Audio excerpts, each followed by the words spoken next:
On today's show, a Lake Superior captain tests all the fishing tricks. Well, let's fish. Turns out this gadget helped the happy hooker catch fish in a very different way. There's some really cool shots. Meet Minnesota's state park vagabonds. The Whipples live on the road and in our woods and help keep our state parks in good order. It just feels like, we're home again. Plus, we get wild in the kitchen with a recipe perfect for your late summer pickings. Ooh, we're gonna lift that baby off. Ta-da!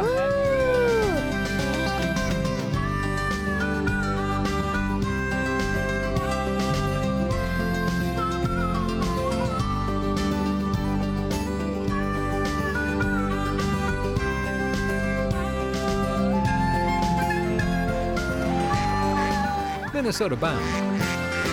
Brought to you by Minnesota's Select GMC dealers.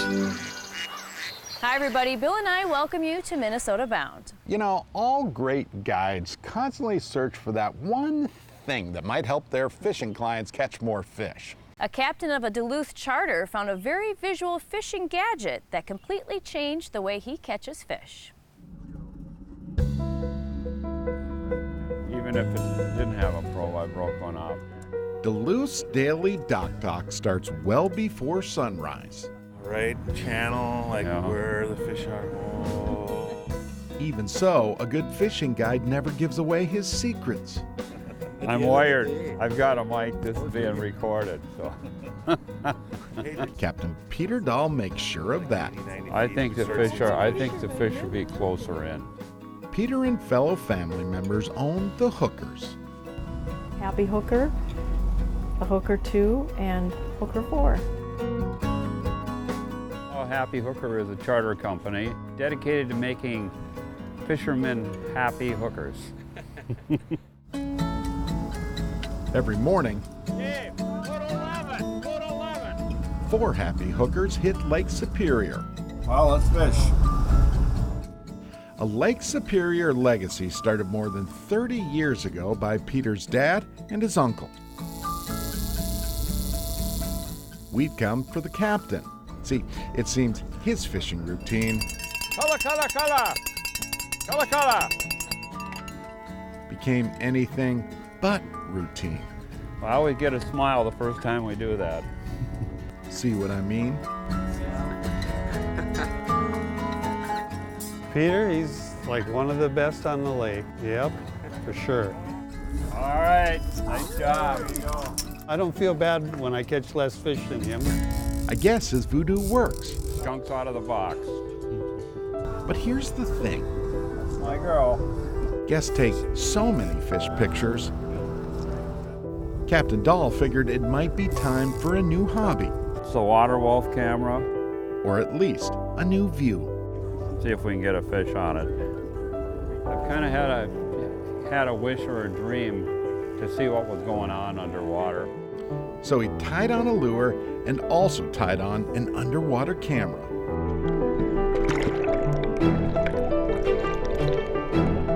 And suddenly saw this. The coho was hooked and I was hooked. And I've been running the cameras ever since. Captain Dahl now tries to catch not just fish, but video in a watery world we rarely ever see. What really surprised me was how much they follow the bait, sometimes without hitting it. Over the years, we've got some really good footage. But the first mate still cares more about the fishing part.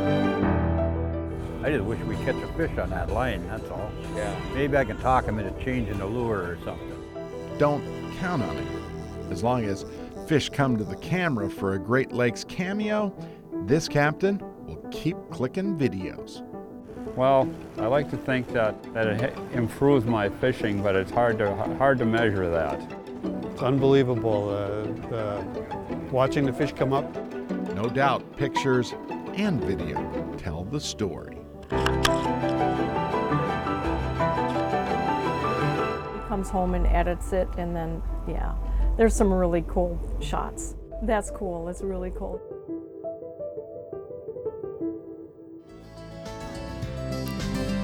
Coming up, we meet a couple who lives in state parks. Yep, you can do it too if you're willing to work. Minnesota Bound is brought to you by Minnesota Select GMC Dealers, by The Yard maintenance-free outdoor furniture, Running Aces Casino, Hotel and Racetrack, and by Aluma Craft Boats.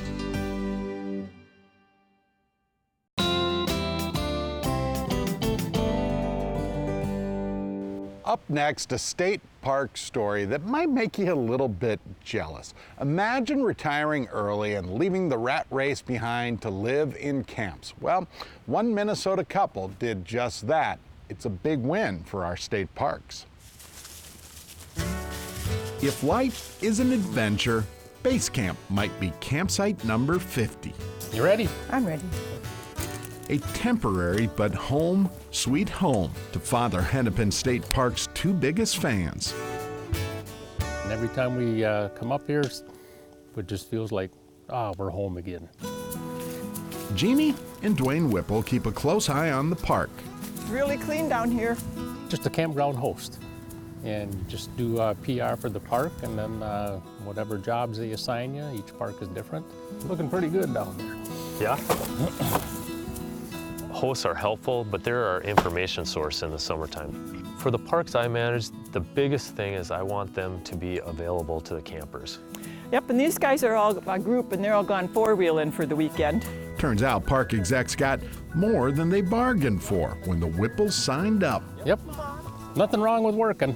Working's good. Laid a lot of trails, painted almost every building here. There's no job that they're unwilling to do. Well, they are definitely some really hard-working folks. We just always have loved being around people, you know, watching the campers come in, helping them out in any way. Almost all Minnesota state parks offer a spot for helpers. Typically, our hosts come for a month at a time. We've always had people interested, so we kind of limit them to a month. You usually get a free full hookup site wherever you're at in exchange for 15, 20, 25 hours a week of work. Which is where the Whipple story takes quite a turn. I better just let them explain. I don't know, it just kind of happened. We thought if we had to go back to work, we will.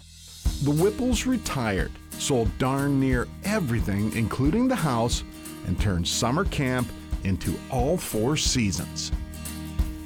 For 12 years, we've been just moving around every few months somewhere else around the country. They start late spring at Federal Dam Campground on Leech Lake. And then in the fall, it's up here at Father Hennepin. When leaves fall and snow flies, the Whipples drive south, way south. We're between Austin and San Antonio in a state park, and it's called Lockhart. We stay there for January, February, March. Then we slowly work our way back up to Minnesota.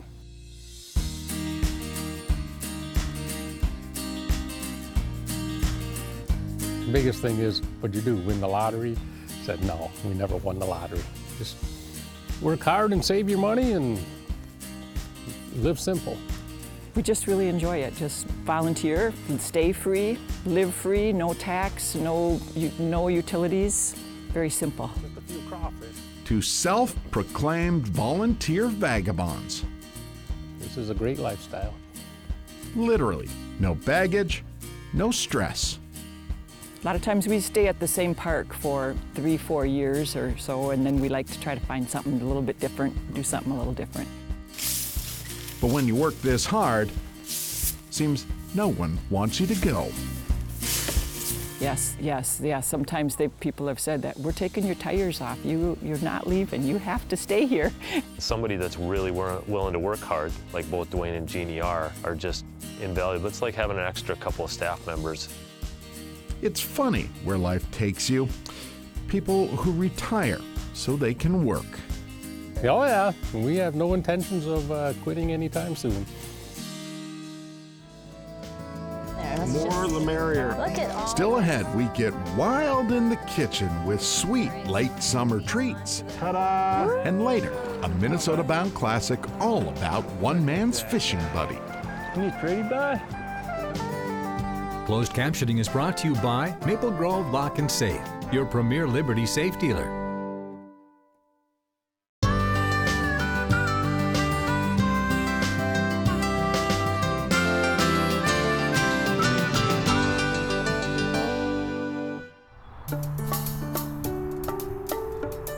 All right, Jim, so we basically have a pot of gold here today that we brought you, and we're ready to make some dessert. Black raspberry cobbler. We have our water, our sugar, our cornstarch. If you want to just toss those black raspberries in there, we are ready. All right. Toss them all in there. All in there. Let's More the merrier. Look at all this. All right, so we're gonna put these onto the campfire? We are. Okay. If you want to just put that on the flame. There you go, that's what we're looking for, a little bit of bubble action going on. All right, we are ready for the cobbler topping. If you want to just put little dollops all across the top of that. The very last sprinkle? Yeah, a little icing on the cake. We're gonna put a little cinnamon sugar over the top. Ooh, so delicious. Now the last step before we kind of set it and forget it, we're gonna put the lid on there. We're gonna take some coals. We're gonna put it right on top. All right, Jim, so it's been about 20 minutes? It's been, yeah, 15, 20 minutes. Okay, do you want to peek inside? And now in one smooth move, we're gonna lift that baby off. Ta-da! Woo! Black raspberry cobbler.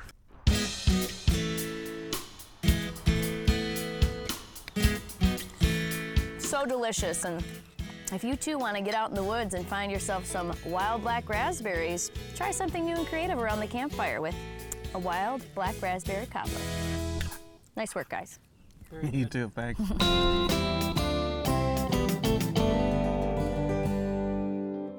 It's the old Boy Scout motto, right? Always be prepared.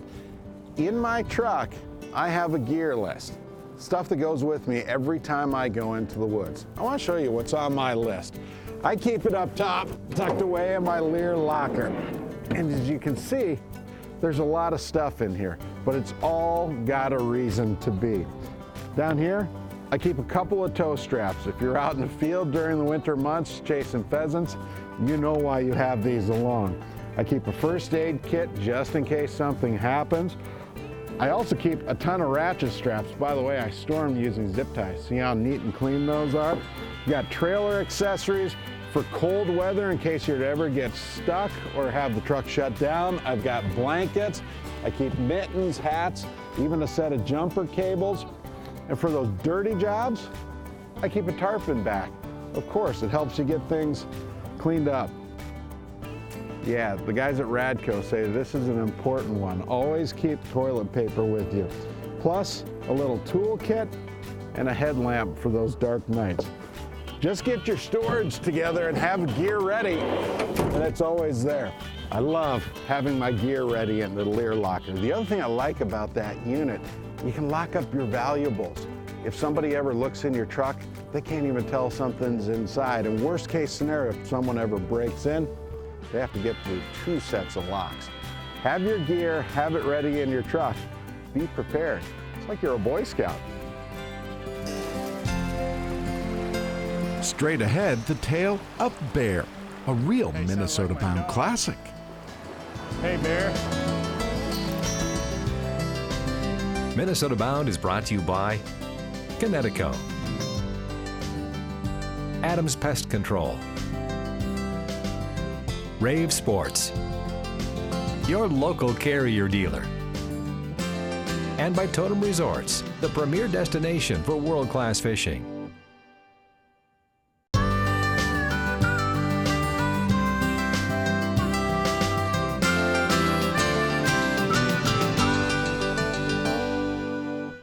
Today's Minnesota Bound Classic takes us way back in time to the day Ron Shera met Bear. Bear, who happens to be the best fishing buddy ever.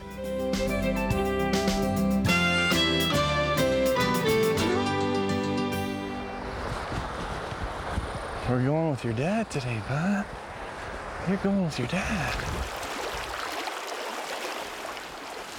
This is about a 15-mile canyon that we're in.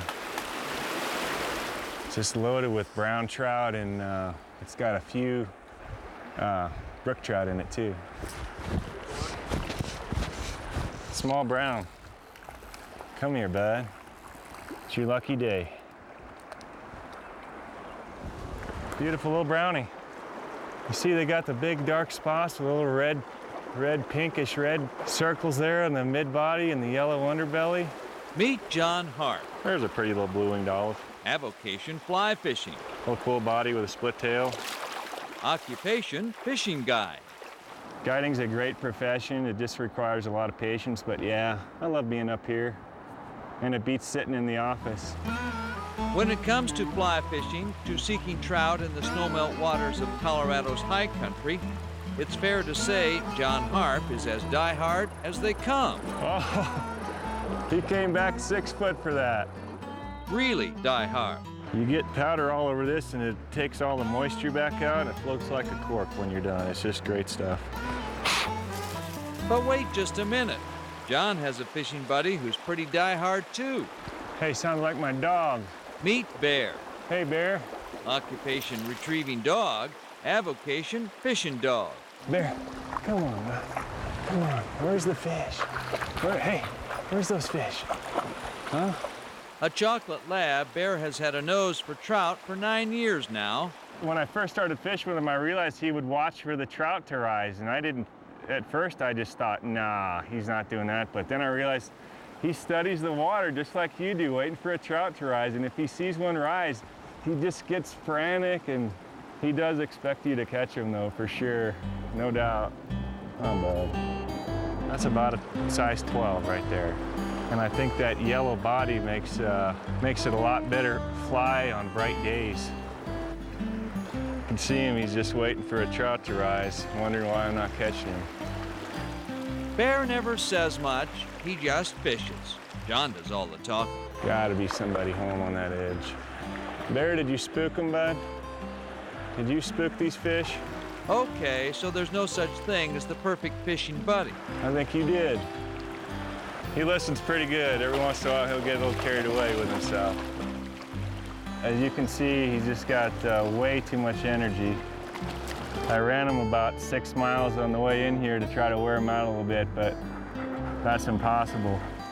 But John and Bear seem to enjoy the same things. Are you a good fisherman, Bear? Bear, you like to fish? Water that moves. Wildflowers that bloom. A little better. And wild trout willing to take a fly. They're all wild, so there's nothing stocked up here.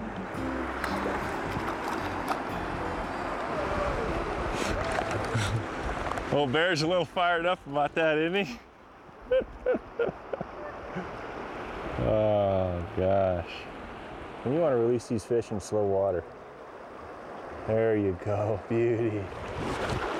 This little stream we're fishing on is just so nutrient rich that you really need a variety of different patterns. A lot of caddis patterns, just tons of caddis in this river. Truth be told, some fishing buddies simply don't worry about stuff like that. Bear just tries to be what fishing friends are for. Where's those fish? Huh? Where are they? Where are they? As long as he can hear the water, he doesn't even know anything else exists. In high country where peaks reach for the sky and a river runs through it, that's mighty high praise. Yeah, he's been a good fishing buddy, for sure. There, nope. Come on, bud. Look at that guy. Isn't he pretty, bud? That story, an oldie but a goodie. Sure is. Well, that about does it for us. We'll see you back here next week. In the meantime, don't forget to introduce a kid to the great outdoors.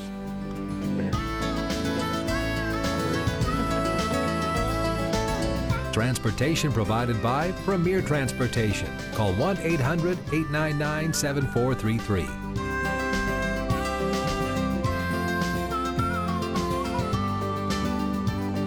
To get more Minnesota Bound, including full episodes, go to mnbound.com.